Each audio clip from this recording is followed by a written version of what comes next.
விஜயகாந்த் நடித்த படங்களில் பார்த்தீங்கன்னா பெரும்பாலும் எல்லா படங்களுமே வெற்றிகரமானவை தான். ஸோ தன் நண்பர்களுக்காக அவர் சம்பளமே வாங்காமல் நடித்திருக்க படங்கள் நிறைய இருக்கு. ஸோ அதை பற்றின டீட்டெயில்ஸ் இந்த வீடியோவில் பார்க்கலாம். அதுக்கு முன்னாடி நம்ம சேனலை ஃபர்ஸ்ட் டைம் பார்க்குறீங்களா, மறக்காம சேனலை சப்ஸ்கிரைப் பண்ணிக்கோங்க. வாங்க வீடியோக்குள்ளே போகலாம். சகாப்தம் படம் 2015 ஏப்ரல் 2ஆம் தேதி ரிலீஸ் ஆனது. சுதீஷ் தயாரிக்க சுரேந்திரன் இயக்கியுள்ளார். கார்த்திக் ராஜா இசையமைப்பாளர். இந்த படத்துல கேப்டன் விஜயகாந்தின் மகன் சண்முக பாண்டியன் நடிச்சிருக்காரு. நட்புக்காக கடைசி சண்டை காட்சிகள்ல விஜயகாந்த் வருவாரு. இந்த படத்திற்காக அவர் சம்பளமே வாங்காம நடிச்சிருக்காராம். இது அவரது சொந்த தயாரிப்பு. இந்த படம் தான் அவருடைய கடைசி படம். 1992ல தீபாவளி அன்னைக்கு ரிலீஸ் ஆன படம் தான் தாய்மொழி படம். இந்த படத்துல ஹீரோவாக நடித்தவர் பாத்தீங்கன்னா சரத்குமார். இந்த படத்துல இன்ஸ்பெக்டர் அலெக்ஸ் என்ற கதாபாத்திரத்துல விஜயகாந்த் நடிச்சிருப்பாரு. இதுல சரத்குமாருடன் அனல் பறக்கும் சண்டை காட்சிகள்லாம் நடக்கும். ராவுத்தர் பிலிம்ஸ் தயாரிப்புல உருவான இந்த படத்துல சரத்குமாருக்காகவும் நட்புக்காகவும் விஜயகாந்த் காசே வாங்காம சம்பளம் வாங்காம இந்த படத்தை நடிச்சு கொடுத்திருக்காரு.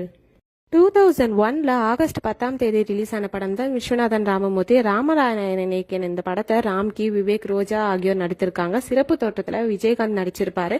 இந்த படத்திலும் அவர் சம்பளமே வாங்காம தான் நடிச்சிருக்காரு. சோ அவரு நிறைய அவங்களோட ஃப்ரெண்ட்ஸ்க்காக சம்பளமே வாங்காம நிறைய படங்கள் நடிச்சு கொடுத்திருக்காரு. 1991 ஜூலைல வெளியான படம் தான் நம்மளோட இரவு சூரியன் படம். செந்தில்நாதன் இயக்கத்துல முரளியுடன் கெஸ்ட் ரோலில் நடித்திருப்பாரு விஜயகாந்த். இந்த படத்துல இயக்குனர் செந்தில்நாதன் பூந்தோட்ட காவல்காரன் படத்தை இயக்கியவர். சோ இவருக்காகவே விஜயகாந்த் சம்பளமே வாங்காம நடிச்சிருக்காரு. மனதில் உறுதி வேண்டும் படம் 1987 தீபாவளி அன்னைக்கு வெளியானது. கே பாலச்சந்தர் இயக்கியிருக்காங்க. சுஹாசினி, விவேக் உட்பட பல நடிகர்கள் இந்த படத்துல நடிச்சிருக்காங்க. இந்த படத்துல வங்காள கடலே என்ற ஒரு பாடலுக்கு விஜயகாந்த் சம்பளமே இல்லாமல் நடிச்சிருக்காரு.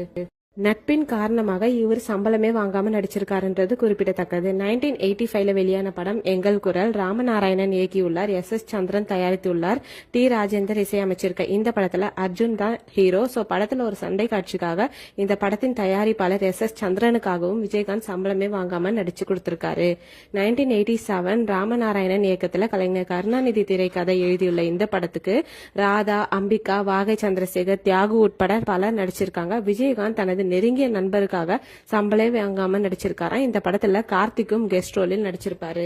சோ 2002ல வெளியான படம் தேவன். அருண் பாண்டியன் திரைக்கதை எழுதி இயக்கியுள்ளார். இந்த படத்துல அவர் நட்புக்காக விஜயகாந்த் சம்பளமே வாங்காம நடிச்சிருக்காரு. கார்த்திக்கும் சிறப்பு தோற்றத்துல நடிச்சிருப்பாங்க. இந்த படம் கமர்ஷியலா ஹிட் ஆனது. சோ 1999ல வெளியான படம் எங்கள் அண்ணா. எஸ் சந்திரசேகர் இயக்கியுள்ள இந்த படம் சூர்யாவுடன் இணைந்து விஜயகாந்த் நடிச்சிருப்பாரு. லிங்கம் என்ற கதாபாத்திரத்துல சிறப்பு தோற்றத்துல நடிச்சிருப்பாரு. சோ இந்த படத்துக்காகவும் எஸ் சந்திரசேகருக்காகவும் அவரு சம்பளமே வாங்காம இந்த படத்தை நடிச்சு கொடுத்திருக்காரு.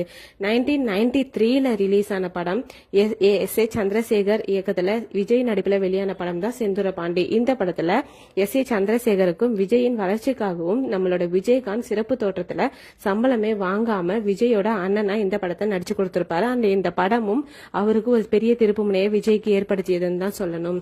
சோ இந்த வீடியோ பிடிச்சிருந்தா லைக் பண்ணுங்க, ஷேர் பண்ணுங்க. Thank you friends.